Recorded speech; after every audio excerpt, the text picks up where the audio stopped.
Bienvenue dans Le Reste de son âge, une série de portraits de Tremblaysiens et Tremblaysiennes âgés de 73 à 92 ans qui choisissent de vivre chez eux, souvent seuls, parfois en couple. Nous leur avons rendu visite avec l'équipe du service d'aide et d'accompagnement au domicile de la ville de Tremblay en France, en Seine-Saint-Denis. Alors embarquez avec nous pour des récits de vie touchants, des souvenirs faits de quotidien, mais aussi d'intimité et qui nous renvoient immanquablement au reste de notre âge. Bonjour. Bonjour Madame la Claustra. Bon, Pierrette. Aujourd'hui ça va. Bon, il y a des jours où c'est moins bien. D'autres jours c'est mieux. Elle le sait, Mélanie. Hé, tu te tais. Le cinéma là, et oh. C'est pas toi la vedette aujourd'hui. Non, c'est pas toi. Dans le pavillon qu'elle occupe aujourd'hui à Tremblay avec Choupette, où elle nous accueille aux côtés de Mélanie, son aide à domicile, Madame la Claustra, Pierrette de son prénom, y vit seule. À 81 ans, elle n'a jamais eu d'amoureux. Elle a bien failli se marier une fois, mais sa famille lui a mis d'innombrables bâtons dans les roues. Et son prétendant a fini par écouter sa mère et a épousé la jeune fille qu'elle avait choisie pour lui. Née en 1942, Madame la Claustra a eu une sœur jumelle, aujourd'hui décédée, et qui a profondément marqué toute son existence, depuis l'enfance jusqu'à sa vie d'adulte. À l'époque qu'on est venu au monde, c'était un peu difficile. C'est-à-dire que la sage-femme, elle arrive après 5 jours de souffrance, maman. Elle n'en pouvait plus. Elle attendait un garçon. Il y a 2 filles qui se sont présentées en pleine guerre. La sage-femme, dès qu'elle a eu accouché, ma mère, elle était épuisée. Elle lui a dit, vous les appelez comment? Parce qu'on ne sait pas si elles sont viables. Il paraîtrait. Maman, elle dit, elle vous avait mis dans des boîtes de chaussures. Mais ça devait être des grands pieds pour nous mettre dans des boîtes de chaussures. Bah oui, parce que... Elle dit, vous étiez dans du coton, dans des boîtes de chaussures. Mon père, il vient nous voir. La première chose qu'il dit à maman, mais tu crois qu'elles vont vivre? Ma mère effondrée. Mon père qui partait en pleurant. La sage-femme qui lui dit, mais ne pleurez pas, monsieur, vous verrez, vous allez en faire des filles magnifiques. Eh bien, écoutez, ils s'en sont sortis bien comme il faut. Ils s'en sont sortis. Et nous, on n'a jamais souffert. Ouh là là, quand on a mis les pieds à Paris. Mon Dieu. On ne nous amenait pas au cinéma, on ne nous laissait pas sortir. Et on a eu 3 ans de collège en internat. Et on ne pouvait pas revenir beaucoup à la maison. Donc, il y avait des affinités avec certains garçons, hein, c'est normal.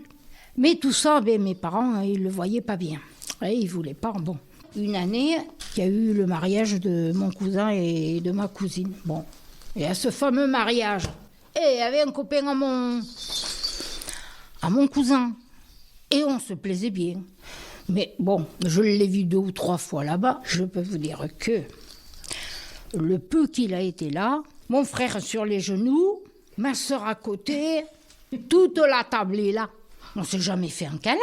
Parce que ma mère, elle avait dû donner l'ordre à ma sœur et à mon frère de m'encadrer, quoi. Donc, ils ne pouvaient pas s'approcher, hein. Comme je ne savais pas si je l'aimais vraiment ou pas, puisque je n'avais pas eu de contact avec lui, ni rien, on ne pouvait pas sortir, on ne pouvait même pas se faire un bisou, même pas aller au cinéma, aucune part. Alors, donc, lui, il avait été muté à Pierre-Latte, à la centrale atomique. Moi, je pouvais demander la mutation. Ça devait se faire. Mais à la maison, ma sœur, elle voulait pas, ma jumelle. Elle voulait pas, ma mère non plus. Et alors, ils m'ont fait une vie d'enfer. J'ai dit, basta. En plus, lui, il me dit, quand je serai à Pierre-Latte, ma mère, elle viendra. J'ai dit, basta, oh, ça va aller, ça. Vous vouliez pas vivre avec votre belle-mère? Ah, si vous aviez vu l'oiseau. Oh là là, il n'y en avait que pour son fils, il n'y avait que son fils qui faisait. Et lui, pareil, ma mère. Attends, parce que maman, elle était assez tyrannique. J'ai dit, je quitte maman, elle ne nous laisse pas bouger ni rien, je me remets encore avec quelqu'un qui... Je vais encore avoir la belle-mère sur le dos. Je lui ai dit. Et il est parti à Pierre-Latte. Figurez-vous qu'il m'a attendu 5 ans. Je regrette que pour une chose, avec le recul, parce que je me dis, j'aurai jamais d'enfant, je sais pas ce que c'est. Et plus la vie passe, plus vous vous rendez compte qu'il faut pas faire ce genre de choses. Ça aurait pas marché. On divorce, mais j'aurais connu, parce que là, je m'en vais de la vie sans rien connaître. Avoir pas tout sacrifié, mais presque. Mais si je l'avais vraiment aimé, je serais partie. Mais ça vous a permis d'être libre. Comme le vent. Mais c'est pas une fin en soi. Il faut jamais rester tout seul. Même qu'on fasse une mauvaise expérience, on en tente une deuxième. Et le deuxième, c'est peut-être le bon. Il faut vivre comme on doit vivre et non pas passer à côté de la vie. Hein, Mélanie, je le dis tout le temps. Moi, je le dis. Il ne faut pas rester tout seul. Parce que c'est terrible. Hé Même que j'ai choupette, ça n'a... Ah là là, c'est le cœur à maman, ça. Alors je lui dis le soir, t'es le cœur à maman. Alors elle monte, elle se met là en travers. Je lui dis, et tu l'aimes maman? Mais je lui dis, tu me lèches pas parce que maman elle a mis de la crème.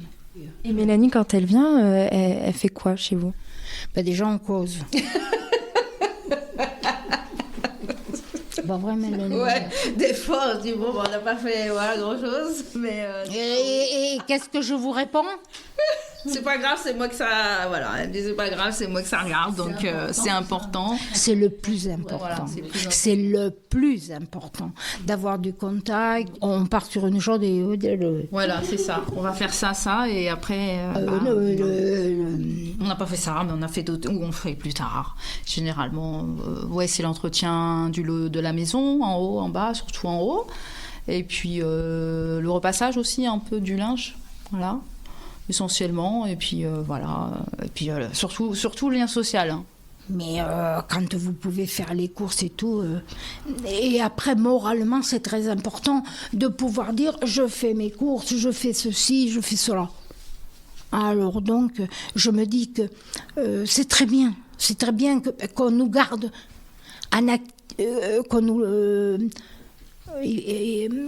que les gens ils se sentent encore dans le coup, quoi. C'est ça. Puis participer aussi à toutes les activités qu'on propose. Beaucoup les activités. Les animations. Le loto, vous nous marquez, hein. Ah non. Moi, je les loupe pas. Moi, je suis contente quand je reviens, hein. Même que j'ai pas gagné le loto, je m'en fous. Voilà. Je m'en fiche du loto. Merci pour tout, Madame la Claustra. Vous venez avec nous? Vous pouvez me passer un tout petit coup de fil. Oui, je peux. Mais annoncez-vous avant. Oui, j'ai retenu la leçon. Allez, je vous souhaite une bonne journée. Merci. Et que des bonnes choses. Merci. Merci pour votre écoute. C'était Le reste de son âge à Tremblay en France, en Seine-Saint-Denis. Une série de podcasts coproduite par la médiathèque Boris Vian, le service d'aide et d'accompagnement à domicile de la ville de Tremblay en France et le studio Elson. Un immense merci à tous les témoins, Bernard, Colette, Georgette, Jean-Pierre, Jean-Paul, Julien, Michel, Pierrette et Yvonne, qui ont accepté de nous recevoir chez eux. À très vite.